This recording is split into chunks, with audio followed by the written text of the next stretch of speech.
গত বছর আমরা আলু আবাদ করছি, দোন প্রতি 40,000 টাকা খরচ হয়ে গেছে। উচ্চ মূল্যে বীজ কেনা, সারের দাম, এগুলোর ফলে আমাদের যে আমরা এবার আলু বিক্রি করছি, আমাদের এবার বীজের টাকায় ওঠে নাই। এবছর যে আমরা আলু আবাদ করব, দাম পাবো কি পাবো না, এটা আমরা অনেকটা সন্দিহান।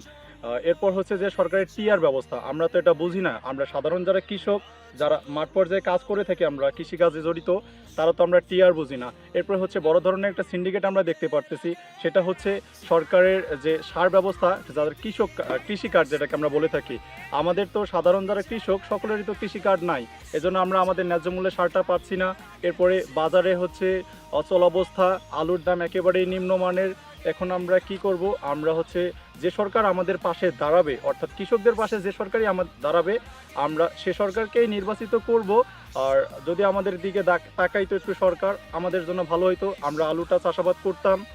টিয়ার মিয়ার বুঝি না, যে সরকার আমাদের পাশে দাঁড়াইবে সেই সরকারকে আমরা ভোট দেব। এবং আমরা যে আলু আবাদ করি, আলু আবাদ আমার দোন করা 25,000 টাকা খরচা, আমরা 25,000 টাকাই পাই না। এবারের লস, এবার আবার আরও চেষ্টা করি আবাদ করবে না।